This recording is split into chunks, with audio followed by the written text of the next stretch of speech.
میفرمود که ما درس مرحوم آقای قاضی میرفتیم، یه افرادی بودن که اینها درک اخلاقی آقای قاضی رو نکرده بودن، یعنی عرفان او رو نمیتونستن درک بکنن. لذا مکرر میشد تا من میدیدن میگفتن آقای آشقری محمد تو در مزان ترقی بودی، از وقتی که درس آقای قاضی شرکت کردی با ایشون انس گرفتی و رفتی ضایع شدی.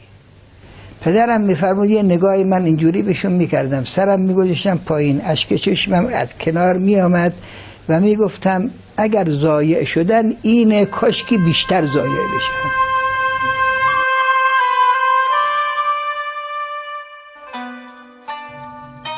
از زمانی که به محضر شریف آیت الله سید علی قاضی رفتم، انقلابی عظیم مرا در بر گرفت. شب و روزم یکی شده بود. همه اوقات در محضر او بودم. گویی همیشه در معیت من بود. در خلوت و جلوت با من سخن میگفت. بین من بنده و آن وجود شریف اتحادی اتفاق افتاده بود. ایام غریبی بود.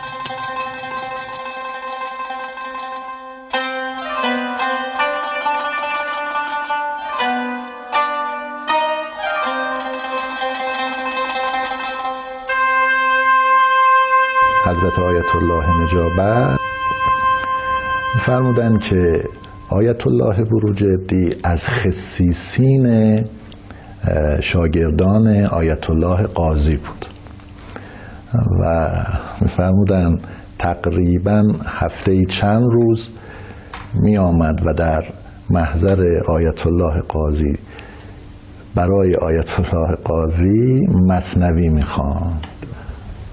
حالا ببینید این آقایی که در حد مرجعیت هست چه خضوع و خشوعی برای حضرت آیت الله حاج سید علی آقای قاضی داره که مثنوی خوان آقا هست. مرحوم حاج شیخ فرمود نجف که بودم اول شب میرفتم حرم مطهر امیرالمومنین زیارت میکردم، بعد میمدم خونه شامی میخوردم و میخوابیدم، آخرای شب معمولا پا میشدم. آمدم خونه بخوابم، شامم خوردم، خواستم بخوابم، خوابم نمیبرد. این بر میکردم بخوابم، با اینکه عادتا تا من سرم میگوشتم به متکا خوابم میبرد، خوابم نبرد. شب بود خوابم نمیبره، گفتم خب چه بهتر که برم مشرف بشم حرم مولا امیرالمومنین. رفتم، ایشون ورودی طرف حرمشون باب القبله بود، به در قبله وارد میشن.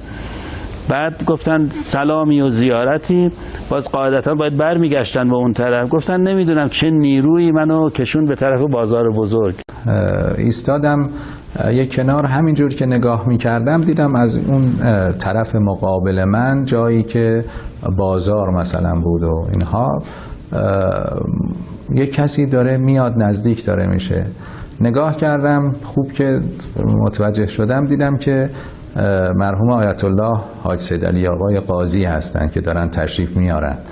رفتم دستشون بوسیدم، بهشون از کردم این موقع شب تشریف آوردید بیرون. آقای قاضی فرمودن حرمت سادات بر ما واجب است. علویه از من انگور خواسته، همسرشون. من از خدا انگور خواستم.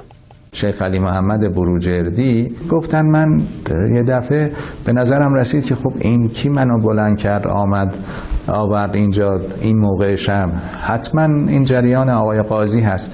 تمام این 20 دینار رو آوردم بیرون از جیبم، به آقای قاضی گفتم بفرمایید.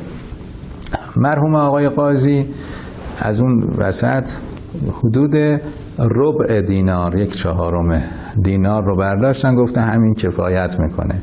من بقیه رو گرفتم گذاشتم توی جیبم، دیدم قلبم کامل آرام شد و برگشتم خانه، با آرامش خوابیدم. حکایت اینو میکنه یه دست دیگه ای تو کاره، ما هیچ اصلا نفس کشیدنمون نمیشه، هر چی او بخواد میشه. تا گاهی به وحی، گاهی به اشاره، گاهی به خواب دیدن، گاهی به تذکر دادن فردی به فردی، متوجه میشه آدم وظیفه‌ش انجام بده. آقای قاضی هن. از خداوند چی میخوان؟ دعا اجابت شده است. خداوند اجابت میفهمد. ظهور اجابت کجا میشه؟ در قلب مرحوم بروجردی. تنزل اون ظهور اجابت کجا خداوند قرار میده؟ در مرحوم بروجردی. مرحوم آیت الله نجابت میفرمودند که حالا این تردید از بنده است که آیت الله قاضی این رو فرمودن یا خود آیت الله نجابت از قول خودشون میفرمودن.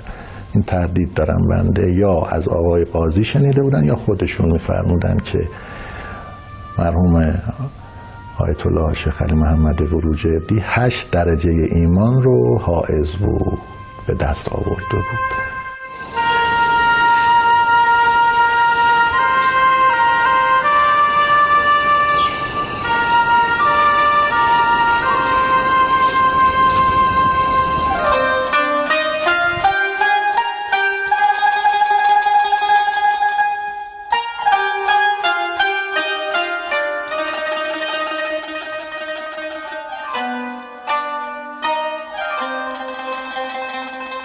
و طبیعی است هیچ عارفی نمیتواند، هیچ سالکی به جایی برسد الا این که از طریق شریعت باشد، از طریق دعای سحرگاهی باشد، از طریق ورد شبانه، ذکر لبت برد از یاد حافظ، درس شبانه ورد سحرگاه.